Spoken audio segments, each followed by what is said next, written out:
वो एक सुंदर गांव था और उस गांव में सिद्धार्थ नाम का एक नारियल बेचने वाला रहता था। वो नारियल खुद उगाता था और उन्हें ले जाकर गांव में बेच देता था। एक दिन वो अपने घर में बैठा हुआ था, अपनी पत्नी से कहने लगा, सीता, ठंड का मौसम शुरू हो जाने से अब नारियल पानी कोई पीने के लिए ले ही नहीं रहा। अब तो अगले 3-4 महीने धंधा अच्छा नहीं चलेगा। तो फिर हम पैसे कैसे कमाएंगे जी? 4 महीने धंधा नहीं चलेगा तो घर कैसे चलेगा? कुछ सोचो और इसका हल निकालो। वही तो मैं सोच रहा हूँ। ये सोचकर वो बड़ी गंभीरता से कुछ जुगत उठाने लगा। फिर उसे एक उपाय सूझ जाता है।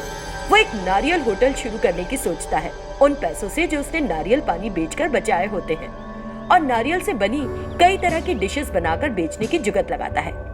जैसा कि उसने तय किया था, वो एक नारियल के आकार का होटल बनाता है। उस होटल में टेबलें और कुर्सियां सभी नारियल के आकार की ही होती हैं, क्योंकि देखने में वो बहुत अलग सा होता है। बहुत से लोग वहां आते हैं।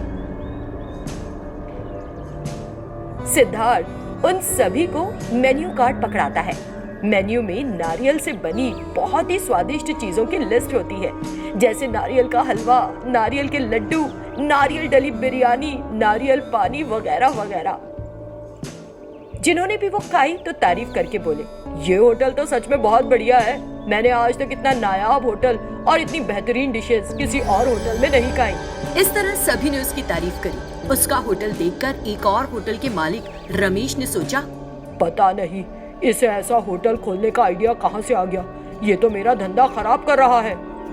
जिसे देखो वो उसके होटल में जाकर बैठ रहा है और खा रहा है। अब मैं क्या करूँगा? इस तरह सोचते सोचते वो जाकर अपने होटल के सामने खड़ा हो गया। फिर वो जोर जोर से चिल्लाने लगा, आइए बाबूजी, भैया, भाभी जी, आइए, लजीज बिरयानी, एक प्लेट के साथ एक प्लेट और मुफ्त, एकदम मुफ्त। लेकिन तब भी उसके होटल में कोई नहीं आया। इससे रमेश सोचने लगा, मैं इतने तरह के लालच दे रहा हूँ, फिर भी मेरे होटल में कोई आने को तैयार नहीं। अब तो मैं इसके नारियल होटल को बर्बाद करके रहूंगा। ये सोचते हुए वो सिद्धार्थ के नारियल होटल में जाता है और एक प्लेट नारियल बिरयानी ऑर्डर करता है। सिद्धार्थ ने उसे कुछ ही देर में नारियल बिरयानी लाकर दे दी। अपनी योजना के अनुसार रमेश ने उस बिरयानी के बीच एक छिपकली डाल दी और जोर जोर से चिल्लाने लग गया, अरे ये क्या? तुम लोग खाना पकाते समय क्या करने लग जाते हो? तुम्हें दिखाई नहीं देता कि उसमें क्या गिर गया है? सिद्धार्थ जल्दी से उसके पास आया और उससे पूछा कि क्या हुआ। रमेश ने उसे वो छिपकली जो उसी ने डाली थी निकाल के कहा, इस बिरयानी में एक छिपकली गिरी पड़ी है। अगर मैंने बिरयानी खा ली होती तो राम नाम सत्य हो चुका होता मेरा। लेकिन सारे लोग इस होटल में आ रहे हैं, जरा मुंह खोलो और पूछो इससे कड़क आवाज में। तभी वहाँ खड़ा एक ग्राहक बोला, ए चुप हो जाओ, मैंने तुम्हें अपने साथ छिपकली लाते और बिरयानी में डालते देखा है। सिद्धार्थ, इसने ये तुम्हारा धंधा चौपट करने के इरादे से किया है। हम सबको इसका चूरमा बना देना चाहिए। तुरंत सबने मिलकर उसे पीटना शुरू कर दिया। ना सिर्फ उसकी रची साजिश पर पानी फिर गया, लेकिन मार खाकर उसकी हड्डियां टूटने की नौबत आ गई। इससे रमेश कराहने लगा और वहां से चला गया। वो एक छोटा सा गांव था और वहां साईं नाम का एक आदमी रहता था। साईं एक गरीब परिवार से था। वो पास के गांव में खेती करने जाता और खेती से मिले पैसों से अपने परिवार का भरण पोषण करता था। एक दिन जब वो हमेशा की तरह पास के गांव खेत जोतने के लिए जा रहा होता है, तो उसे रास्ते में एक गाय दिखाई देती है। उस गाय को देखकर साईं सोचता है, ये किसकी गाय है? इस तरह सोचते हुए उसने इधर उधर देखा, लेकिन वहां कोई दिखाई नहीं दिया। यहाँ तो कोई भी नहीं है। ये गाय शायद अपना रास्ता भूलकर भटकते हुए यहाँ पहुंच गई है। ठीक है, तो फिर मैं इस गाय को अपने साथ ले जाता हूँ। अगर कोई आएगा तो दे दूंगा। वो गाय को अपने घर ले गया। वहां जब उसकी पत्नी ने उस गाय को लाते देखा, अजी ये किसकी गाय है? तुम इसे यहाँ किस खुशी में ले आए? तब साईं ने अपनी पत्नी को सारी बात बताई। ठीक है, हम इस गाय को अपने पास रख लेते हैं। जैसे कि तुमने कहा, यदि कोई ढूंढता हुआ आएगा तो हम उसे दे देंगे। अगले दिन साईं हमेशा की तरह खेत पर चला जाता है और घर पर उसकी पत्नी सारा काम पूरा करके उस गाय को चराने के लिए पास के खेत में ले जाती है। चरते हुए गाय एक पेड़ के पास चली गई और थोड़ी ही देर बाद वो जोर जोर से रंभाने लगी। ये सुनकर वो बहुत चिंतित होकर गाय की ओर दौड़ी। गाय दलदल में फंस गई थी और जोर जोर से रंभा रही थी। उसे इस हालत में देखकर उसे समझ नहीं आ रहा था कि क्या करे, और घबराकर उसने सब ओर देखा कि शायद किसी से मदद मिल जाए। इस बीच उसका पति अपना काम पूरा करके उसी तरफ से गुजरता है और उसे गाय के रंभाने की आवाज सुनाई देती है तो उस तरफ दौड़ के जाता है। जब वो ये सोच रहा था कि गाय को कैसे बाहर लाया जाए तो गाय अचानक दलदल में पूरी तरह धंस गई। ये देखकर वो चिंतित हो गए और जमीन को ठीक से देखा। उन्हें अंदर एक सुरंग दिखाई दी।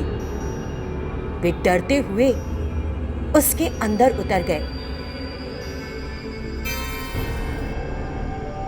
थोड़ी दूर बाद उन्होंने गाय को वहां खड़ा देखा तो उसके पास गए। हे भगवान, ये जगह बड़ी अजीब लग रही है। आइए हम इस गाय को ले जाएं और जल्दी से यहाँ से निकल जाएं।